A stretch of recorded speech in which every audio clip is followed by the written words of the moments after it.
The call at exactly 3:07 a.m. My phone lit up in the darkness. I almost ignored it. Unknown numbers don't call with good news at that hour. They call with regret, panic, or consequences. It rang again. Then again, something in my chest tightened. I picked up. Hello, silence, then a shaky breath. Daniel, I froze. I hadn't heard that voice in 3 years. Emily, another breath, this one breaking. I didn't know who else to call.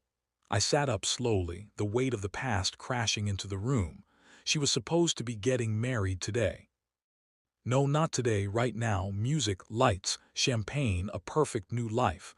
Or at least that's what she had chosen over me. What happened? I asked, my voice flat. And then she said the words I never expected. Everything's gone wrong. Chapter 2. The woman who left 3 years earlier, Emily, didn't just leave me. She erased me. One day we were planning a future. The next, she was sitting across from me at the kitchen table, eyes cold, fingers tapping like she couldn't wait to be somewhere else. I'm not happy, Daniel, those 4 words. Simple, clean, final. I thought it was a phase, stress, something we could fix. But then she said his name. Victor, rich, confident, connected. Everything I was. He understands me, she said, like that justified everything. I remember laughing, not because it was funny, but because it was the only thing stopping me from breaking apart. You're throwing away a marriage for a guy you barely know. She didn't hesitate. Yes. That was the moment I realized. She had already left long before she said it out loud. Chapter 3. The fall divorce wasn't messy. It was efficient. Emily had planned everything. Lawyers, assets, papers. She walked away with most of what we built. The house. The savings. Even the car I bought with my own bonus. And me, I got silence. No apologies, no second thoughts, just a signature and a closed door. A week later I saw her on social media, smiling on a yacht. With Victor, caption, "New beginnings ring sparkles." That was the day something inside me changed. Not anger, not heartbreak, something colder. Clarity. Chapter 4. The rebuild. I didn't chase her. I didn't beg, I didn't even block her. I just disappeared. While she was posting luxury dinners and designer dresses, I was rebuilding from scratch. New apartment, long hours, no distractions. No emotions. I invested every dollar I had left into a small tech project I'd been working on before the divorce. Something Emily used to call a waste of time. Funny how that works. Because a year later it wasn't small anymore. Chapter 5.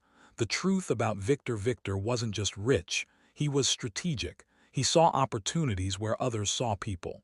And Emily. She was an opportunity. Beautiful, smart, presentable, perfect for his image, but not permanent. I found that out quietly, through mutual connections. Victor had a pattern. He upgraded, constantly. Emily wasn't special. She was temporary. But by the time she realized that, she was already too deep. Chapter 6. The wedding. Back to 3:07 a.m. Back to the call. Daniel, her voice cracked. He's gone, I blinked. What do you mean gone? He left tonight, just disappeared. Now that got my attention. The wedding, everything was ready, she continued, panic spilling through every word. Guests, press, family, everyone's here, and he just vanished. I leaned back, letting the silence stretch. And you called me, why? Because that was the real question. After everything, after how she left, after how she erased me, why me? Her answer came in a whisper. Because you're the only one who ever actually stayed. Chapter 7. The reveal. I closed my eyes. 3 years of memories flickered. Her laughter, her betrayal, her cold goodbye, and now this. Karma has a strange sense of timing. Daniel, please, she said. I don't know what to do. I exhaled slowly. You want to know what to do? Yes. Face it. Silence. You made your choice, Emily. This is what it looks like. That's not fair, I almost laughed. Fair, I repeated. You walked out of our life like it meant nothing. You replaced me in weeks. And now you're calling me because your upgrade didn't work out. Her breathing hitched. I made a mistake. No, I said calmly. You made a decision. Chapter 8, The Twist. There was something she didn't know, something no one told her. Victor didn't just leave. He couldn't stay. Because 2 months ago his company collapsed. Hard, fraud investigations, frozen accounts, legal pressure. His wealth had been smoke and mirrors for a long time. And when things started falling apart, he did what people like him always do. He ran, and Emily, she was just another loose end. Chapter 9, The Power Shift. Daniel, her voice softened. Can I see you? I stood up, walking to the window. The city was quiet, still, peaceful, a complete contrast to the chaos she was in. Why? I just need someone. I thought about it. Then I said something she didn't expect. Come over. Chapter 10. The meeting. An hour later, she stood at my door, still in her wedding dress. Makeup smudged, eyes swollen. The perfect life she chose, unraveling in real time. I opened the door slowly. She looked at me like she was seeing a stranger, and maybe she was, because I wasn't the same man she left. Not even close. Daniel, she whispered. I stepped aside. Come in. Chapter 11, The Reality Check. She walked into my apartment looking around. Minimalist, clean, successful, not flashy. But powerful. You've changed, she said quietly. Yeah, I replied. I had to.